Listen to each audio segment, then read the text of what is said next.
حضرت یوسف علیہ السلام نے پھر سالوں حکومت کی مصر پر، پھر وہیں ان کی تدفین ہوئی، اور جب تدفین ہوئی تو اختلاف ہو گیا۔ ہر قبیلہ کہتا تھا ہم نے اپنی طرف یوسف کو دفن کرنا ہے، اس لیے کہ جس طرف ان کو دفن کریں گے خوشحالیاں ہوں گی۔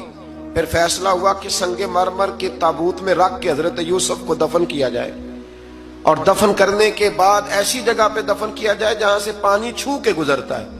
تو ان کو وہاں دفن کیا گیا، پانی چھو کے گزرتا تھا، لوگ کھیتیوں کو لگاتے تھے اور مصر سرسبز و شاداب رہتا تھا۔ اور پھر حدیث پاک میں موجود ہے، مولا علی شیر خدا رضی اللہ تعالی عنہ فرماتے ہیں کہ نبی کریم علیہ السلام کی بارگاہ میں ایک اعرابی آیا، حضور نے فرمایا کچھ مانگ لو۔ اس دیہاتی سے حضور نے فرمایا ہے آج وہ مائل باتا، اور بھی کچھ مانگ لے۔ تو وہ کہنے لگا حضور آپ مجھے سواری کے لیے اونٹ دے دے۔ حضرت علی کہتے ہیں میں نے کہا ہے افسوس، مانگا بھی تو کیا مانگا۔ حضور نے فرمایا چل کچھ اور مانگ لے۔ کہنے لگا چلے آنے جانے کے لیے کرایہ بھی دے دے، زادرہ بھی دے دے، کھانے کیا مانگا۔ تو حضور علیہ السلام نے اسے دے دیا۔ تو محبوب فرمانے لگے تجھ سے تو موسیٰ علیہ السلام کے دور کی وہ بوڑھی اچھی تھی۔ کہا وہ بوڑھی کون سی بوڑھی؟ تو حضور علیہ السلام فرمانے لگے رب کریم نے حضرت موسیٰ کو حکم دیا کہ جب آپ مصر سے نکلیں تو حضرت یوسف کی قبر کو کھود کر ان کا تابوت بھی ساتھ لے جائیں۔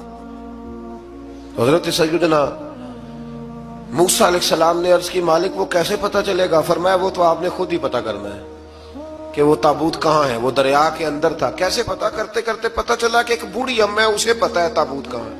وہ کدھر ہے تابوت؟ تو بوڑھی اماں کو پتہ ہے۔ حضرت موسیٰ بوڑھی کے پاس گئے، کہنے لگے اماں وہ تجھے پتہ ہے یوسف کی قبر کہاں؟ کہنے لگی پتہ ہے۔ تو کہا اماں پھر بتا دو۔ کہنے لگے مفت میں بتا دوں، نبی کے مزار کا ڈریس اور فری میں بتا دوں، یہ کیسے ہو سکتا ہے؟ تو حضرت سیدنا موسیٰ فرمانے لگے چل قیمت لے۔ طبرانی کی حدیث ہے، حضور بیان فرماتے حضرت موسیٰ کہنے لگے بتا کیا لے گی؟ کہنے لگی مجھے نہ جنت میں وہ والا مکان دلائیں جس کے پڑوسی موسیٰ علیہ السلام ہو، میری اور آپ کی دیوار کٹھی ہو، کیا عقیدہ کند۔ اللہ اکبر۔ تو حضرت موسیٰ کہنے لگے چل اماں مہربانی کر جنت مانگ لے، اب تو پڑوس ہی مانگنے لگ گئی ہے۔ تو اب نبیوں کا درجہ تو بڑا ہوگا، تو دینے والا اللہ ہے، میں دعا کرتا ہوں۔ تو کہنے لگی جی ٹھیک ہے، اگر آپ نہیں دیتے تو میں ایڈریس نہیں بتاتی۔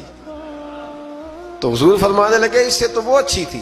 حضرت موسیٰ نے عرض کی کہ یا اللہ یہ نہیں بتا رہی تو اب کیا کروں؟ فرمایا موسیٰ وعدہ تو کر لے، مکان میں دے دوں گا، وعدہ کر لے۔ تو حضرت